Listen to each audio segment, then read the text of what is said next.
Ito yung pinaka-common na dahilan bakit pumupunta ang pasyente sa ospital, sa emergency room, biglang sumakit ang dibdib. Pero syempre, dahil mahirap tayong bansa, hindi naman pwede lahat ng sakit sa dibdib, punta ka sa emergency room.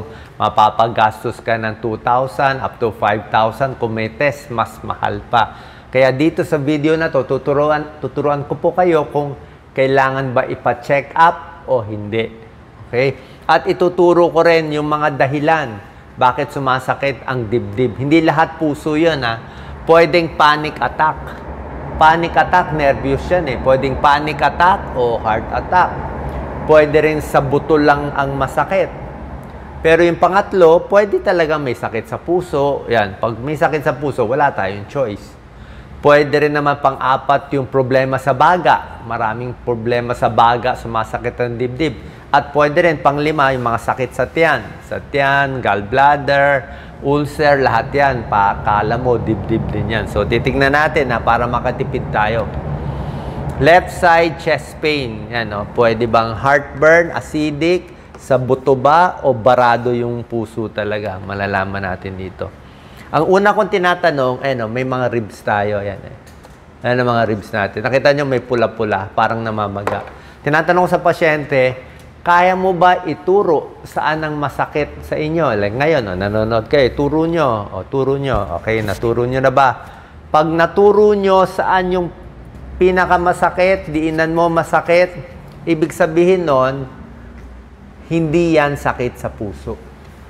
Ano yan trick question yun trick question. Ibig sabihin, pag naituro mo, tinuro mo yung buto. Ang correct answer, pag pinapaturo ka, ang correct answer is, Doc, hindi ko maturo parang nandito yung masakit Pag ganun ang sinabi niya, pwedeng sakit sa puso. Kasi yung puso, hindi mo matuturo. Pag tinuro niya yung buto, buto lang ang masakit.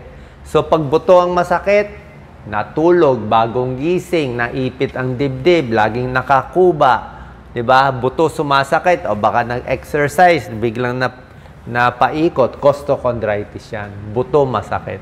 Walang gagawin dyan. Okay lang yan. Pahinga lang. Second, pwede ring nervyos, panic attack. Diba? Paano mo malalaman kung panic attack o heart attack? Actually, may shortcut ako dito. Pero hindi ko alam kung kaya ninyo Ang panic attack, nakikita ko sa mukha Para siyang dilat na kabado, na stress, talagang laging stress siya sa buhay. Kita mo talaga kabado, usually batang babae ito, wala namang mga sakit, lagi kumukonsulta, lagi sinasabihan normal, yun ang panic attack. Ang tunay na heart attack, usually mas may edad, 50 years old, hindi siya dilat, nakakunot ang noo, parang may dinadamdam na masakit. Parang alam mo, meron siyang sakit na masakit na tinatago niya. Okay? Parang ganun. Ganun na nakikita namin. Ako po, bilang internist and cardiologist, linya ko to, puro chest pain na nakita ko. Ang panic attack din, ang sakit niya parang tumutusok. Stabbing, parang humihiwa, tumutusok, sharp, matulis. Yan, hindi yan sakit sa puso. Ang tunay na sakit sa puso, mabigat, dinadaganan.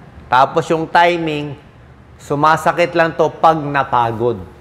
Umakyat ng hagdan, nagbuhat, naglakad, umakyat ng MRT, doon sumakit. Yun, malaking chance sakit sa puso yun.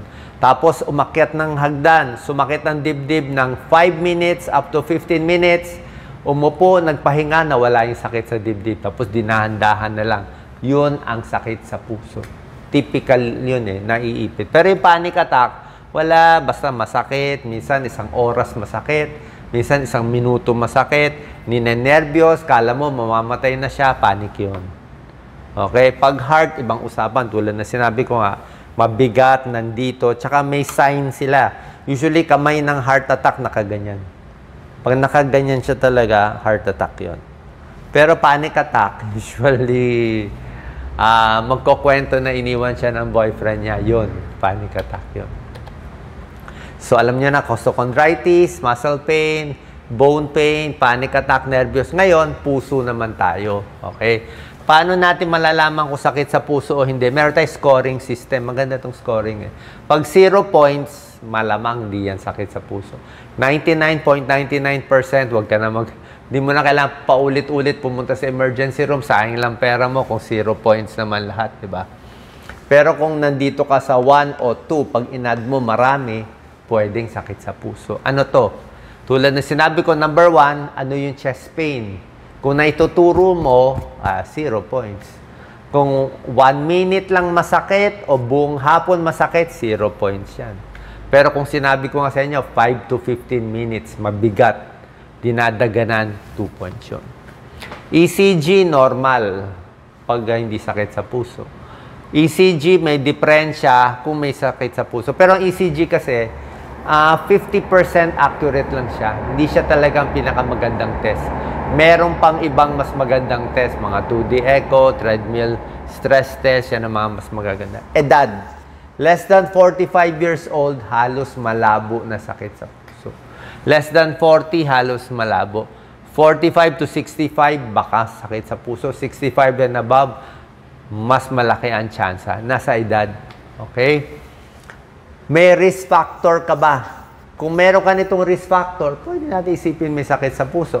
High blood, high cholesterol, diabetes, may lahi na matay ng maaga sa sakit sa puso, overweight, di ba? Naninigarilyo, risk factor yan. Kung marami kang risk factor, 2 points agad. Kaya nga dapat i-control to, tigil sigarilyo talaga. So ang point ko, kung kayo ay wala pang 45 years old, wala namang risk factor, tapos na ituturo, no need na sa check-up. Relax na lang kayo.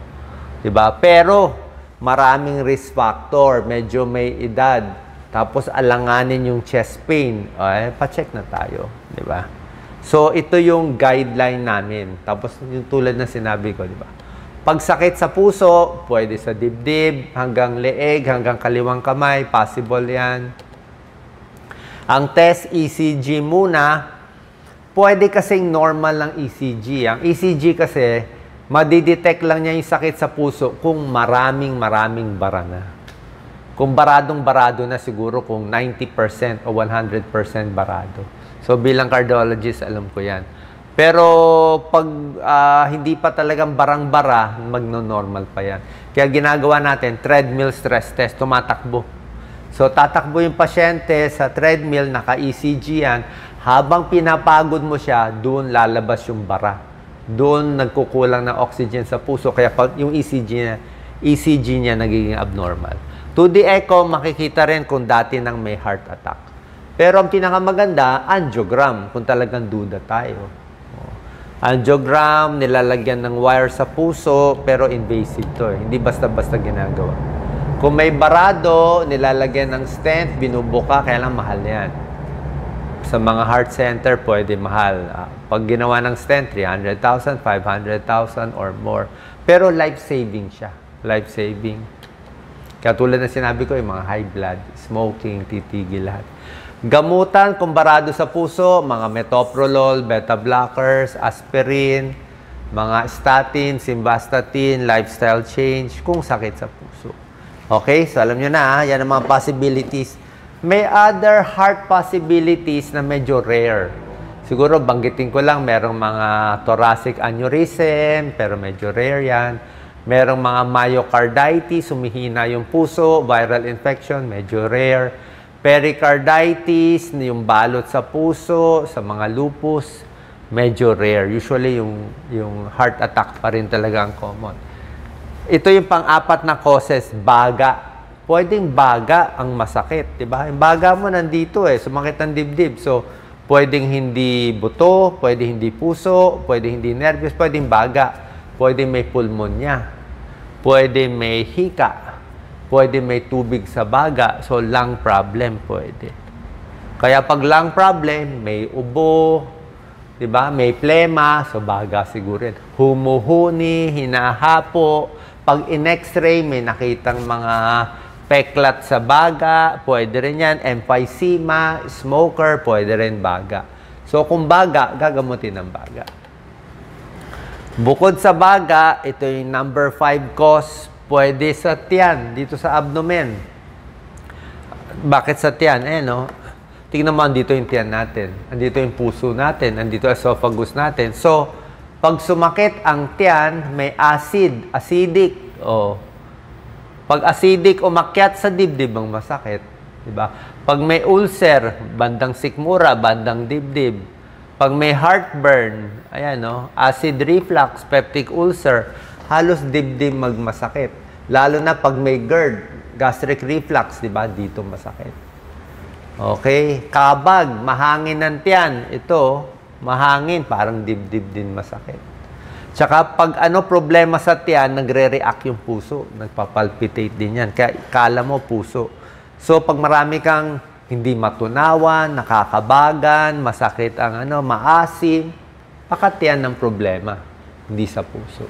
Tsaka ang timing ng sakit sa tiyan, syempre bagong kain, nagutom, diba? O, ito tubig lang gusto ko, tubig lagi, every 15 minutes, mahugasan yung acid, at saging, may tulong yan. So, pag tiyan, pwedeng indigestion, pwedeng GERD, pwedeng heartburn, pero pwede rin na minsan sa kanan, baka gallbladder stone. O sa liver, may liver abscess, pero bandang kanan na yun. Okay? Pag baga, pwede dito. Pag hindi, so nakita nyo na, malalaman nyo kung kailangan magpa-check up or hindi. Pero kung may duda kayo, wala namang masama magpa-check up isang beses. Pag nakita nyo, wala kayong risk factor, so no need na. Ito na lang gagawin natin. Kung di natin alam kung sakit sa puso, hindi ba, o sakit sa baga, o sakit sa tiyan, o nervyos, whatever yung cause ng chest pain mo, sundin na lang natin to. Healthy lifestyle to patok naman to sa lahat Pwede to sa puso, sa baga, sa tiyan, sa nervyos, whatever. Which is mas bawas stress, relaxation. Okay naman. Iwas sa mga fast food, fries, hotdog, fried chicken, konting bawas. Okay? Exercise. Pag may sakit sa puso, pwede pa rin maglakad. Pag sumakit na dibdib, pahinga, tapos lakad ulit. Pero pag duda nga, syempre, punta na tayo sa doktor, maintenance. So, ingat din sa exercise. Eat whole foods, di ba? Masustansyang gulay, maraming gulay, 2 tasa isang araw, pwede yan. Huwag lang magpapataba. Prutas, apple, saging, orange, pongkam, dalandan, okay lahat yan. Iwas sa mga soft drinks, matatamis, lemon water, tsaa. Mamaya hingi ako kay Doc Lisa, chamomile tea, favorite ko yan. Pangtiyan problema ko tiyan Okay? Healthy snacks, pwedeng mga gulay, pwedeng mga mani, pero wag lang masyado maalat. Mantika, bawasan. Butter, bawasan. Matataba, bawasan. Tapos yung dami ng pagkain, wag din busog na busog. Konti lang, 1 cup rice, half cup rice lang. Yun lang muna para hindi masyado busog, para hindi rin mahirapan ang puso. Kasi kung busog na busog ka, yung dugo pupunta sa tiyan, ay baka magkulang ng blood supply sa puso. Pwede sumakit ang puso. Magkulang blood supply sa utak, kaya inaantok ka pagkatapos kumain. So, sana po, makatulong tong tips natin. Tulad na sinabi ko, maganda tong diagram natin. Pag 0 kayo lahat dyan, wala pang 45, normal ECG, walang risk factors nito, malamang di yan sakit sa puso. Salamat po, ingat po palagi.